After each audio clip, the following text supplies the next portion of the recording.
आप सबको जय यीशु। कैसे हैं आप सब? उम्मीद है कि बहुत अच्छे हैं और मैं भी अच्छी हूँ। तो अभी शाम का 4:30 बजने वाला है और लातेहार के आसमान में छिटपुट बादल छाए हुए हैं और पक्षियों की चहचहाट आप लोग सुन सकते हैं। और आम के पेड़ में छोटी छोटी टिकोली आ गई है, बहुत सारा है फ्रेंड्स, आप लोग देख सकते हैं। मैं आप लोग को बताती हूँ। देखिए कितनी छोटी छोटी टिकोली आ गई है। इस बार बहुत आम लगने वाला है। हालांकि ये आम का पेड़ हमारा कट के छोटा हो गया है, लेकिन कोई बात नहीं, जितना आएगा।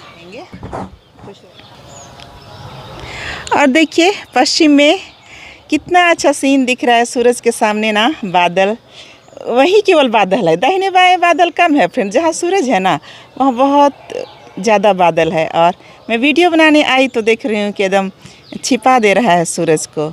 ऐसा है क्षितिज, शाम का क्षितिज का नज़ारा। तो आज फ्रेंड संडे था और आप लोग भी चर्च गए होंगे और मैं भी चर्च गई थी। तो आज का चर्च ना बहुत अच्छा लगा, बहुत ख़ास लगा, स्पेशल लगा, क्योंकि आज ईसायास नबी का पाठ था और उसमें भविष्यवाणी थी, इसे मुर्दों को जीवित करूँगा, ऐसा बोल करके भविष्यवाणी था। और फिर दूसरे पाठ में था कि कैसे लाजरूस को ईसा मसीह जिंदा करते हैं 4 दिन के बाद में, है ना। उनको खबर मिली थी कि 2 दिन पहले खबर मिली थी कि लाजरूस है, आपका दोस्त है, आपका भाई जिसे आप बहुत प्यार करते हैं, वो मर गए हैं, तो आइए। लेकिन वो रुके रहे, यीशु पता नहीं क्यों रुके हुए थे। उसके बाद 4 दिन के बाद आते हैं और मरियम और मार्था से मुलाकात करते हैं, जिन्हें वो बहुत प्यार करते थे। और उनके दुख को देख करके, उनकी भावनाओं को देख करके यीशु मसीह भी रो जाते हैं। और फिर लाजरूस को 4 दिन के बाद में जिंदा करते हैं। और ये ना विश्वास के कारण हुआ, मरियम की विश्वास के कारण, और जो भविष्यवाणी की हुई थी वो पूरी हुई। तो आज ना अंतर्भजन में ये वाला गीत था, बहुत सुंदर गीत है, सुनिएगा। उसके बाद आगे का बात करेंगे हम लोग। दुनिया भर के लोगो सुन लो प्रभु की वाणी वाणी। दुनिया भर के लोगो सुन लो प्रभु की वाणी वाणी। राजा राजेश्वर वही है, हमको कितना प्यारा है। आओ प्रभु को धन्य कहे, निश दिन प्रभु का नाम जपे।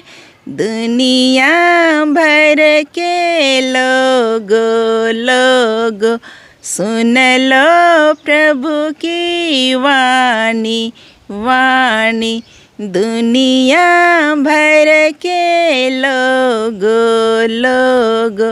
सुन लो प्रभु की वाणी वाणी। शांति प्रदाता वही है, हमको कितना प्यारा है।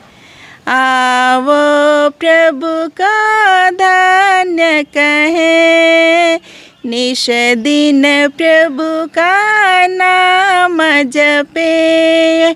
दुनिया भर के लोगो सुन लो प्रभु की वाणी वाणी। दुनिया भर के लोगो सुन लो प्रभु की वाणी वाणी। आत्मिक भोजन वही है, स्वर्गीय रोटी वही है। आवो प्रभु का धन्य कहे, निश दिन प्रभु का नाम जपे, दुनिया भर के लोगो सुन लो प्रभु की वाणी, दुनिया भर के लोगो सुन लो प्रभु की वाणी। तो फ्रेंड्स, आज का उपदेश वचन बहुत ही सुंदर था, बहुत अच्छा। सीनियर पुरोहित हैं पल्ली पुरोहित, और वो बहुत पहले भी लातेहार पारिश में रह चुके हैं और अभी भी अपने बुजुर्ग अवस्था में लातेहार पारिश में कार्यरत हैं। तो आजकल ना वो बहुत अच्छा उपदेश देते हैं, इतना अच्छा उपदेश देते हैं ना फ्रेंड्स कि लगता है कि सुनते रहें और बोलते तो और सुनते, इस तरह का लगता है। बहुत भक्ति भावना आती है और छोटा उपदेश देते हैं लेकिन बहुत अच्छा उपदेश देते हैं। लेकिन अगर मैं फ़ादर जी से मिलूँगी ना तो मैं उनसे कहूँगी कि फ़ादर जी थोड़ा उपदेश थोड़ा लंबा कीजिए, है ना। क्योंकि अभी मैं गीत गा रही थी, प्रभु की वाणी, दुनिया भर के लोगों प्रभु की वाणी सुनो। क्योंकि प्रभु की वाणी जब सुनते हैं ना तो हमारा दिल का दरवाज़ा खुलता है और प्रभु यीशु ख्रिस्त हमारे जीवन में आते हैं, और प्रभु यीशु ख्रिस्त हमारे जीवन में आते हैं तो हमारे जीवन को बदल देते हैं, हमारा जीवन परिवर्तित हो जाता है। हम लोग पुराने नहीं रहते हैं, हम लोग नए हो जाते हैं। तो इसलिए हमें सुनना चाहिए।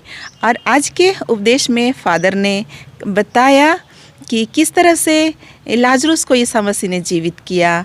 और संत लूकस का सुसमाचार में अध्याय 7 में लिखा हुआ है कि एक विधवा महिला थी और उसके बेटे की अर्थी जा रही थी। तो यीशु को देख करके बहुत दया आती है और यीशु उस विधवा महिला के इकलौते बेटे को जीवित करते हैं, उन्हें वापस कर देते हैं। तो इस तरह से फ़ादर बता रहे थे। और तो ये सब चमत्कार हुआ, चंगाई हुआ, ये सब कुछ हुआ विश्वास के द्वारा।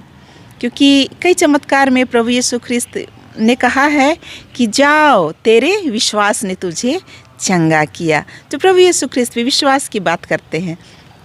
वो कहते हैं कि तुम विश्वास करोगे तो उद्धार पाओगे, तुम विश्वास करोगे तो मुक्ति मिलेगी, और तुम विश्वास करोगे तो चंगाई मिलेगी, और तुम अपने विश्वास के बल पर अपनी आत्मा को बचाओगे और स्वर्ग राज्य में ईश्वर के साथ में स्तुति और महिमा में रहोगे। क्योंकि हमारा शरीर तो कमज़ोर है और ये दुनिया मोह माया का जाल है यहाँ, तो हम लोग पाप बुराई करते हैं और ये कमज़ोर शरीर पाप की ओर गिर जाता है। तो हमारा शरीर भले ही मर जाए लेकिन हमारी विश्वास के द्वारा हमारी आत्मा जो है उसका पुनरुत्थान होगा और हम लोग ईश्वर के दर्शन करेंगे, ईश्वर के सामने हम लोग आमने सामने रहेंगे। तो ये भी एक विश्वास की बात है। और आज फ़ादर ने बताया, इतिहास की बात उन्होंने बताया, हमारे अस्तित्व की बात उन्होंने बताया।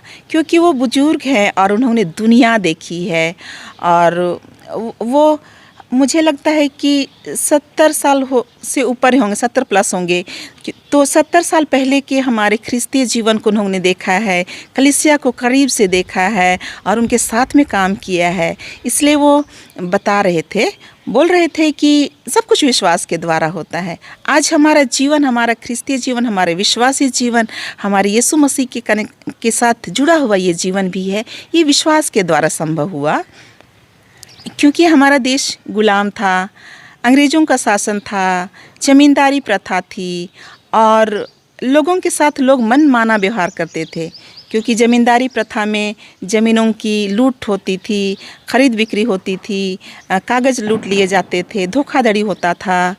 और हमारे पूर्वज जो थे वो लोग कठिन परिश्रम करने वाले थे। वो जंगल को काट करके समतल करते थे, खेत बनाते थे, ढोढ़ा गढ़ा को भर करके बांध बना करके वो खेती लायक ज़मीन बनाते थे। लोग कहते हैं ना कि हमारे उरांव लोग इतने मेहनती थे कि वो रात दिन मेहनत करते, कोड़ते और खेत बना देते थे। तो तभी तो हमारे क्षेत्र में, मैं तो महुरा क्षेत्र में देखी हूँ ना, वहाँ इतने अच्छे अच्छे खेत हैं और टाड़ हैं, लोगों ने उसे मेहनत से बनाया। तो ज़मींदारी प्रथा आई, लोग मनमानी करते थे, बेच बेगारी होता था, बिना मजदूरी के काम कराते थे लोग। भैया साहेब लोग बोल देंगे कि हाँ फलाना जगह का ज़मीन को तुम लोग मत जोतना जी, उसको मैं खेती करूँगा। तो खाली उनका बोलना उनका आदेश हो जाता था। वो लोग बोल दिए कि फलाना जगह का ज़मीन को मैं खेती करूँगा, तो उनका भैया साहेब का हो जाता था और वही लोग खेती करते थे। और हमारे लोग भूमिहीन हो जाते थे। जो जिस भूमि को उन्होंने खून पसीना से कोड़ करके, समतल करके उपजाऊ और खेती लायक ज़मीन बनाया था, वो ऐसे लूटी जाती थी सिर्फ बोली मात्र से। तो फादर ने इतना लंबा नहीं बताया था, मैं जोड़ करके बोल रही हूँ। फादर ने बहुत शॉर्ट में बनाया था। तो मैं जो सुनी हूँ अपने ससुर जी से, अपने पिताजी, अपने दादा लोग से, तो उसके आधार पर मैं बता रही हूँ। क्योंकि मेरा ससुराल बराही गांव है और वहाँ पे भैया साहब का राज था। अभी वो लोग इधर उधर हो गए हैं, लेकिन एक समय था ज़मींदारी प्रथा जोरों पर थी और मेरे आजा ससुर उनके लिए काम करते थे। तो इसलिए मैं ये सब कहानी बता रही हूँ। फादर ने शॉर्ट में बताया था। तो ज़मीन इस तरह से लूटी जा रही थी, लोग बिना ज़मीन के हो जा रहे थे और मजदूरी करने पर मजबूर थे। भूखमरी थी, स्कूल का कोई व्यवस्था नहीं था, लोग अनपढ़ थे, अशिक्षा के चलते अंधेरे में रहते थे। और बीमारी जब होगा तो सिर्फ ओझा गुनी के चक्कर में रहते थे, झाड़ फूक होता था, जड़ी बूटी, और अगर वो नहीं हुआ तो लोगों की मृत्यु होती थी, बहुत लोग मर जाते थे, बच्चे अनाथ हो जाते थे, महिलाएं विधवा हो जाती थी और कभी कभी किसी किसी के सब बच्चे मर करके ख़त्म हो जाते थे। तो इस तरह की भयानक स्थिति थी फ्रेंड्स। तो लोग गरीबी, बीमारी, अशिक्षा, बेरोजगारी और बेट बिगारी जैसी कुरीति और भूत प्रेत से परेशान थे। तो अंधकार में थे लोग, अंधकार में, घोर अंधकार था। पूजा पद्धति का अपना नियम था, लेकिन उससे कुछ फ़ायदा नहीं हो रहा था लोगों को। लोग मरते जा रहे थे। तो कुछ बुद्धिजीवी लोग थे, बोला जाता है कि 7 लोग थे, वे गए और फादर लिवंस को न्योता दे करके आए। मिशनरी लोग आए हमारे छेछाड़ी में, हमारे महुआडाँड़ में, और उन्होंने यहाँ की वस्तुस्थिति को देखा और स्कूल बनवाए, अस्पताल बनवाए, कोर्ट कचहरी में दौड़ धूप करके जिसका ज़मीन छीना गया था उनका कागज़ पत्र बनवाए और लोगों को कागज़ पत्र, खतिहान वगैरह उपलब्ध कराए। तो इस तरह से फिर हमारे पूर्वज लोग पढ़ने लिखने लगे और नौकरी करने लगे, अपना हक और अधिकार को जानने लगे और जीने की सभ्यता और कला सीखने लगे। ये कैसे हुआ? विश्वास के द्वारा। हमारे पुरखों ने ईसा मसीह पर विश्वास किया। वो बेल्जियम से जो फादर आए थे उन पर विश्वास किया। उन्होंने यीशु मसीह को अपने जीवन में स्वीकार किया, ग्रहण किया और उन्होंने परिवर्तन देखा। अपना पूरा समाज को बदलते हुए देखा उन्होंने। गांव के गांव लोग मिशनरी हो गए और वो लोग एकदम कट्टर विश्वासी थे। चर्च जाते ना तो मुंह में पानी तक नहीं लेते थे। मेरी दादी नानी लोग बताती है कि वो लोग ब्रश करते थे और मुंह सिर्फ कुल्ला करते थे, पानी पीते नहीं थे। और लोग ऐसे ही परम प्रसाद लेते थे। परम प्रसाद लेने से पहले कम से कम वो लोग उपवास करते थे। इस तरह से उनका विश्वास था। तो उनकी विश्वास के कारण ईश्वर ने आशीर्वाद दिया, ज़मीन जगह मिली, शिक्षा मिली, स्वास्थ्य मिला, ज्योति मिला और हम लोग आगे बढ़े और आगे बढ़ते जा रहे हैं, फल रहे हैं, फूल रहे हैं और सारी तरफ फैल रहे हैं। ये विश्वास के कारण हुआ। तो फादर जी बोल रहे थे ना कि सब कुछ विश्वास के द्वारा होता है और उसी विश्वास के द्वारा हम लोग जो भी आज है और चर्च में इस तरह से हम लोग बैठे हुए हैं, समूह में एकत्र होकर के बैठे हुए हैं और ईश्वर की हम लोग आराधना कर रहे हैं। तो इसलिए आप लोग चर्च आइए, ऐसे बोले फादर ने। अपने बच्चों को भी लाइए और अपने बच्चों को भी शामिल कीजिए, पूरे परिवार के साथ में चर्च आइए, क्योंकि विश्वास के द्वारा ही हम लोग बचाए जाएंगे और हम लोग आशीषित रहेंगे और फलेंगे फूलेंगे, आगे बढ़ेंगे, ऐसा फादर ने बोला। तो बहुत सारी महिलाएं हैं ना, हम लोग सोच रही थी चर्च में बैठ कर के कि हम लोग तो चर्च आ रहे हैं, लेकिन चर्च में ना बच्चों और पुरुषों की संख्या बहुत कम रहती है। तो हम लोग अफसोस कर रहे थे कि कब वो दिन आएगा जब हम लोग अपने बच्चे के साथ में, अपने परिवार के साथ में हम लोग मिस्सा पूजा में शामिल होंगे, ऐसा बोल करके हम लोग महसूस कर रहे थे। तो जो भी हो, आज फादर ने इतना अच्छा उपदेश दिया और हमें तो लग रहा था ना कि और अच्छा उपदेश देते और लंबा थोड़ा देते तो सुनते रहते जैसा लग रहा था, क्योंकि विश्वास ना फ्रेंड सुनने से होता है। तो आज का संदेश इतना ही रहेगा। तो आप लोग ना कमेंट ज़रूर कीजिएगा फ्रेंड्स, आप लोग को ये वीडियो कैसा लगा ज़रूर बताइएगा और लाइक और शेयर कीजिएगा। चैनल में नए हैं तो सब्सक्राइब ज़रूर कीजिएगा फ्रेंड्स, ये मेरा आप लोग से निवेदन है। तो आइए मैं लास्ट में वो गीत गाऊंगी जो हम लोग लास्ट में गाए और बड़ा भावुक गीत है, क्योंकि अभी ये चालीसा का काल है। हाय रे नाम है सोना सुगा,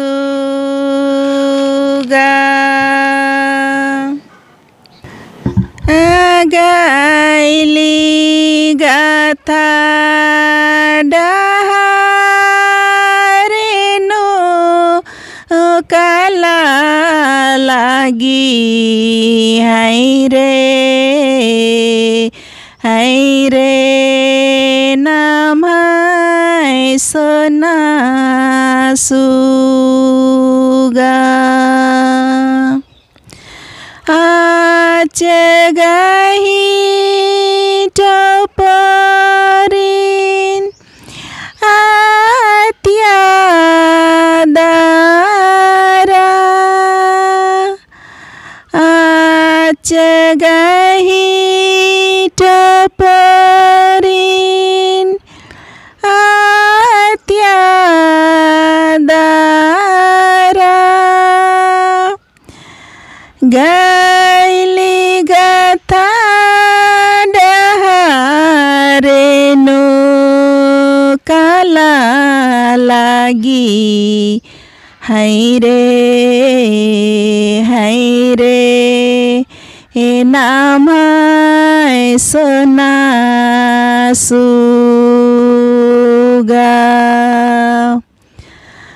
गायली गाथा डहारे नो काला लागी। हाय रे